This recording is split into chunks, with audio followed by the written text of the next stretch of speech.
Hey, it's me, Miss B, and in this video we're looking at the Illustrative Math Algebra 1, Unit 5, Lesson 6 practice problems. So let's get started. This first one here, we have two graphs that show models characterized by exponential decay, and they represent the area covered by two different algae blooms in square yards W weeks after different chemicals were applied. So the first question they're asking here is which algae bloom covered a larger area when the chemicals were applied, and explain how we know. So based on our graph, when it says when the chemicals were applied, so that's going to be our initial value because it's W weeks after different chemicals were applied. So the when they're applied is our starting point. And over here we actually have two different initial values. I have one at 500 and one at 200. So I am going to describe them as circles and triangles, even though on mine they are red and blue. I know that on a copy of homework they will probably be all in black and white. So I will say the triangle graph.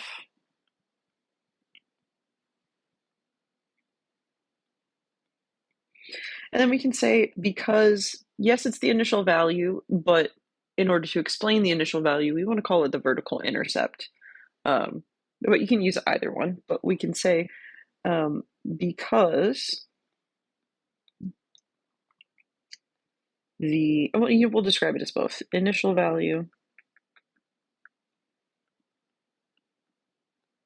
slash vertical intercept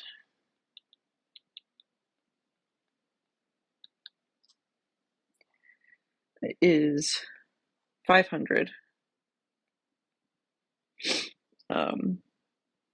And we can say the circles is only 200.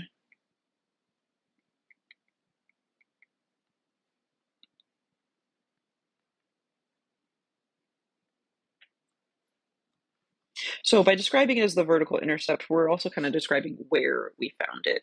But yeah, you don't have to use those exact words, but I just like to express myself in short things because I don't like to have to write a whole bunch. So let's look at question B. Which algae population is decreasing more rapidly? Okay.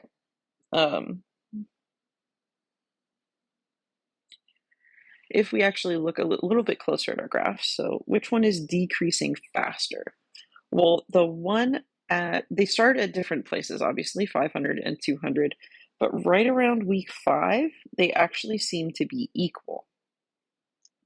So even though they're both decreasing exponentially, it looks like the triangles are actually decreasing faster because they're able to catch up to where the circles are at. So let's say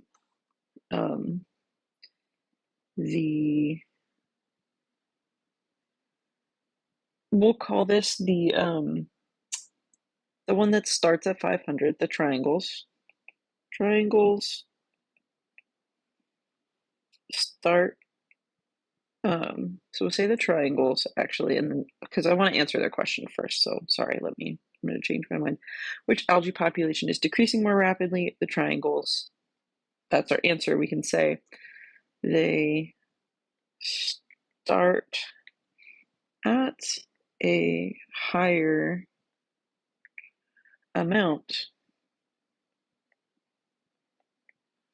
but we can say they seem to catch up.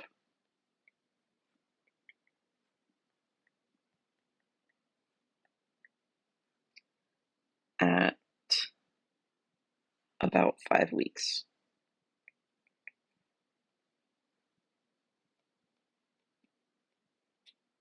Okay. And that's all for question 1. Let's look at question 2. In question 2, we have a medicine applied to a burn on a patient's arm. And the area of the burn in square centimeters is decreasing exponentially, and it's shown on the graph.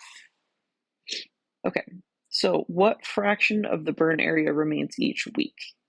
Okay, since these are exactly on corners or intersection points of our actual whole numbers here, we can use our first 2 points to figure this out. The other ones, they don't land quite on our little, what I like to call the corners. So these two we can use, and it does say that it is decreasing exponentially. So we know we're able to actually find that factor instead of just assuming that it is exponential. So to me, this one looks like this is right. This is at 8 and this is at 6. So we're going to take 6 and divide it by 8. So we always want to take the one that's furthest to the right and then divide it by the one that's just before it. And that would be 3/4 when it reduces. So 3/4 of the burn is left after each week. So now we want to write an equation representing the area of the burn. So area is going to be A, and then after T number of weeks. So in this case, we're going to say the area is, so A equals, we start with the original amount, or the initial value, which is 8. 3/4 of it is remaining each week, so that is our growth factor. And then we're multiplying by that repeatedly each week, so T is going to represent how many times we are repeatedly multiplying by that 3/4. And that's our equation. So now it's asking us, what is the area of the burn after 7 weeks?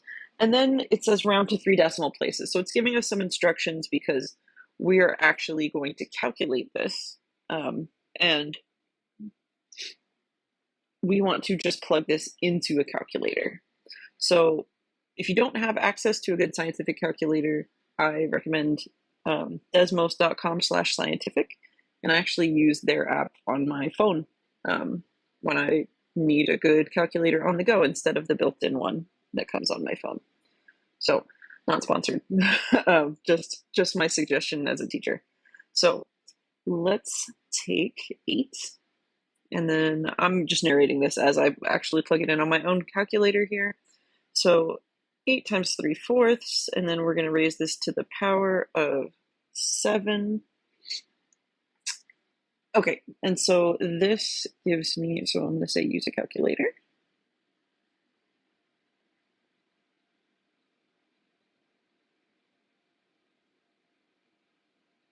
Because you really need to for this, so we're going to say the area is 8 3/4 to the power of 7. This is 1 point, and then we're rounding to 3 decimal places. So on my calculator, it says 0.67, but right after that 7 is an 8, so we're going to round the 7 up. So 0.68. And then this is in centimeters squared, so I'm going to put centimeters squared. It's just another way to write square centimeters, but this would be our answer here. And that's all for question 2. Let's look at question 3. Oh, okay, this one we have some paper that we're folding. So the area of a sheet of paper is 100 square inches. And we're going to be folding it in half, and times the original area is 100 square inches. So this is more practice of us just writing these equations out. So that area, initial value. So area A, capital A, that's what they're using. The original area is 100. If we're folding this in half, then only 1/2 of the area is going to be left over. And then it is being folded n number of times. So that would be our answer to this part. For 3b, the area of another sheet of paper is 200. And now it's being folded into thirds and times, and the area is 200 square inches. So we would have the same thing. So for B, because it does say to use B, It starts at 200, so we'll use 200. And then if it's being folded into thirds, then only 1/3 of that area is going to remain, is going to be n number of times. Okay, so are the areas of the two sheets of paper ever the same after being folded n number of times? And explain how you know.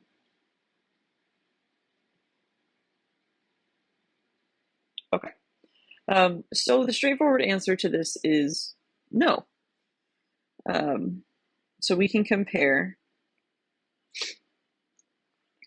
Originally, I have in piece of paper B, I guess, is larger, but I'm folding it into smaller pieces.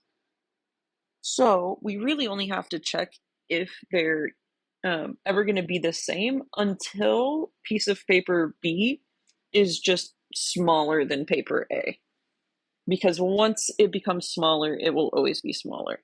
So we can say, we can make a little table with our input and then our output values, just to sort of help us explain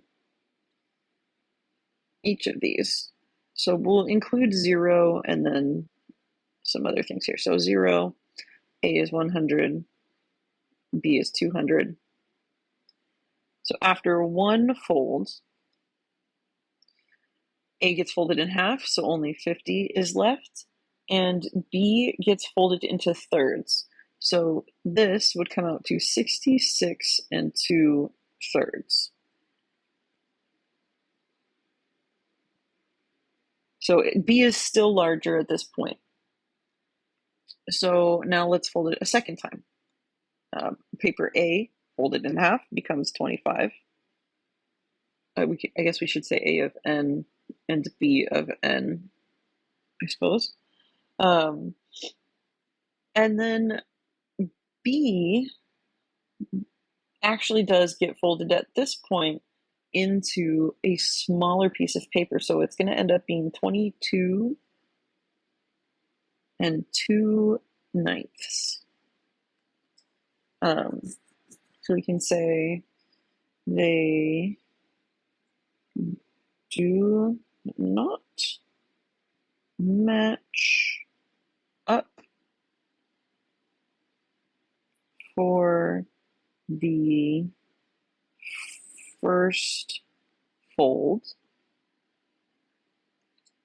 and after that, B will always be smaller.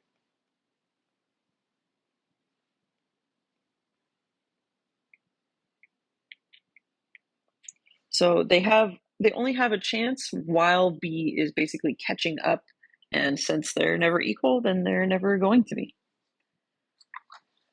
We could also, if we had different starting amounts and the same growth factor, then they would also never be equal, because it's almost like they would be parallel, but not quite. So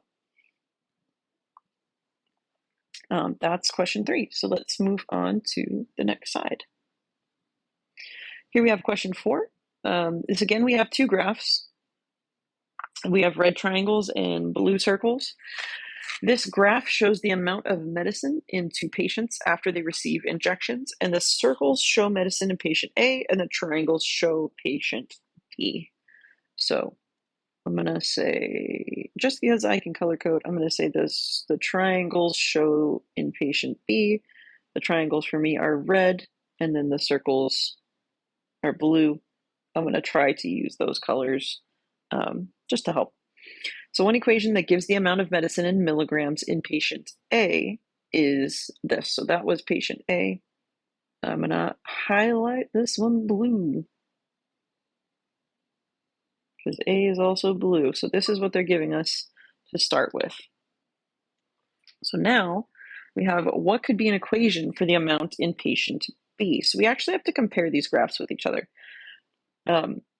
A starts with a higher amount, because we're looking, patient A is our circles. They start with a higher amount, And it does look like they cross and pass up, so it does look like it's decreasing faster. So we want to look for something where 300, our starting amount, where B is starting below that 300, and then where its growth factor is going to be larger than 1/2.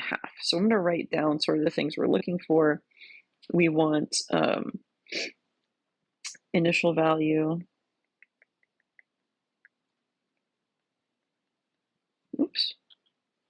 value needs to be less than 300. And it does actually look like it should be 200 based on the graph, but let's just write out these things. And then growth factor, because we want our we want patient A to be decreasing faster, we actually need our growth factor to be larger than 1/2. So our growth factor needs to be larger than 1/2. Okay, so we're looking for these things. So right away, I see that in these first two options, my initial value is 500. So right away, I am going to cross out A and B. I cannot use those. First one looks like a check. It is not a check mark. It's just a cross out. Now, for the last two, I have 200 as my initial value, so that's good. And then I have 3/10 and 7/10. And we want the growth factor to be more than 1/2 because we want what is remaining to be more than half. Basically, it needs to be decreasing at a slower rate. And if it's decreasing slower, that means our fraction is going to be closer to 1. So we're going to choose 7/10 because 7 is what's left. 7 out of 10 is what's left each hour. And that would be 5 out of 10 would be 1/2. So 7 out of 10 is going to be larger. Let's look at question 5. So for question 5, we are going to look at all expressions that are equivalent to 3 to the power of 8. And so for this one, we have a bunch of different options. So we're kind of practicing our exponent values or our exponent rules. So I know that in order to get 8, when I'm multiplying these, I would actually add my exponents here. So this is not going to work because this would be 3 to the 6th power. So it's not going to work. But for B, I would have 3 to the 8th because I would do 6 plus 2, which would make B work. For C, I would have 16 minus 2. So this would be 3 to the power of 14. And so this would not work. But for D, we would do 12 minus 4, which would be 3 to the power of 8. So we would choose this one. Now, the reason that happens is because this is the same as 3 to the power of 2 plus 4. And this is 3 to the power of 2 plus 6. This one here was 3 to the 16 minus 2, and this was 3 to the 12 minus 4. I realized I didn't summarize what my exponent rules were. Now for options E and F, we have 3 to the power of an exponent, and then that entire thing again raised to an exponent. When we have exponents raised to exponents, we multiply the exponent numbers together. So this one here is going to give us 3 to the power of 8 because it's the same thing as saying 3 to the 4 times 2. Whereas for F, I'm sorry, so E is a correct option. Whereas for f, this would just be 3 to the power of 7, because this is the same as 3 to the power of 7 times 1.